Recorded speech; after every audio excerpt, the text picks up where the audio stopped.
Okay, we all know that Cincinnati is home to many wonderful cultures, but there's none quite as robust as the Greek community. And this weekend, they're celebrating the 48th annual Panegyri Greek Festival. And Peter Rodish and Cindy Nicholas back with us to tell us more. Opa! Opa! Great to see you both.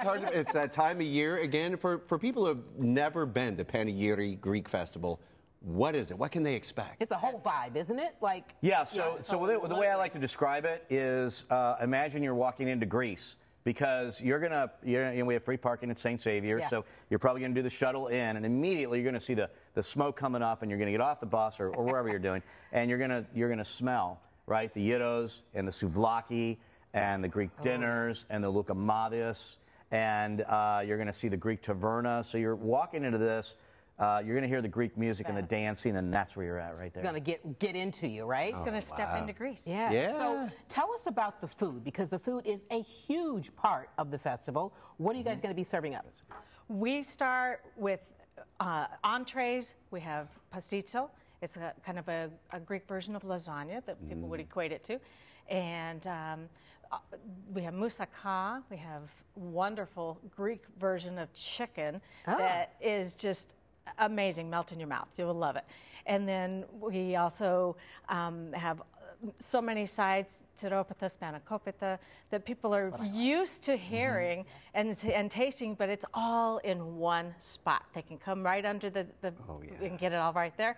And then, of course, when they're finished with dinner, they're going to come inside and get some dessert.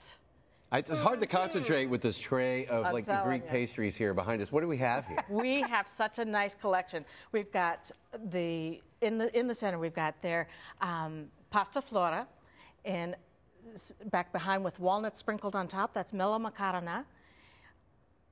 Stacked on top, those are a Greek butter cookie, kourakia. But everyone comes for the baklava. Baklava. We have a couple more that aren't with us that you have to come to the festival to see. Yeah. Galak de Burko and kurambiedes. I like how you strategically place it back here, too, so I'm not just stuffing my face with it while it would be so tempting. Trying to talk about this. Yes, it would. But, I mean, people can actually learn how to make the food at the festival, too? They can. They do. Yeah, we have cooking demonstrations, and they go on every couple hours, and those are usually packed. So people just want to know how to make a spanakopita, a tiropita, or some nice little hors d'oeuvre, which we call meze, right? So you would be able to do that, learn, they'll make it, and then, of course, they get samples.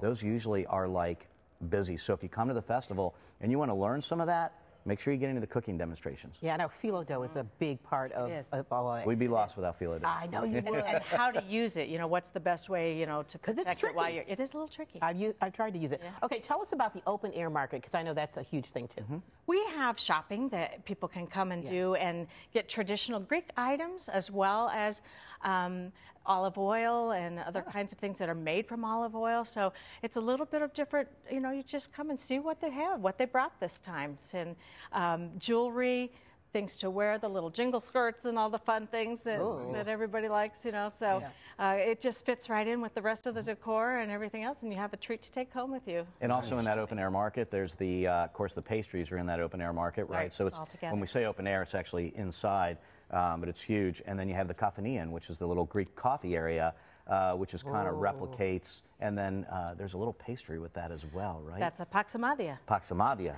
Wow. You know them all. She's got them all. That's why we bring her. Yeah. So I know there is an admission fee to get into Panegyri, but it all goes to a great cause, right? Sure. We have, so it's $3 for the day, but we have a new one now.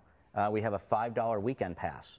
So $5 entire weekend. Kind of a deal. So a lot of people are like, man, I didn't get this, or I love the Greek wine, I want to come back and have that. Well, no problem at all. You can come back all 3 days, $5. So we have the Good Shepherd Food Pantry, which we're expanding. We do a lot of our mission work, and now we've just created a big, huge community garden that's going to probably distribute over 1,200 pounds of just about everything that you could imagine, right? Because you work in that almost every day. All kinds of produce. Right, lots of produce. And the patrons who come to our food pantry are welcome once a month, but when the vegetables are in, they can take as much as they want. There is no limit. So it's so awesome. So remind us of where all of this is taking place. All right. Yeah, so it's going to be at the Greek Church in Finneytown, Holy Trinity, St. Nicholas, 7000 Winton Road. There will be parking at St. Xavier, so you can't park on the premise. And when you get there, you'll understand why. But St. Xavier, it's awesome. It's right around the corner. Park there, free shuttle bus, coming and going.